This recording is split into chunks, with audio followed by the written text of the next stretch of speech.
ఇంకా తిమింగలం ఒక్కటే మిగిలింది.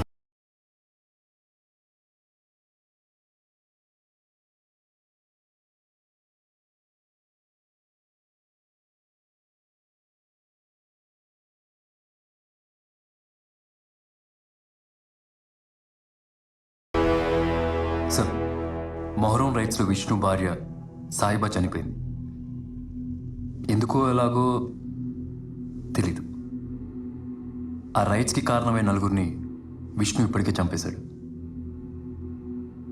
హంతకుడు వదిలిన క్లూ తిమింగలం ఒక్కటే మిగిలింది.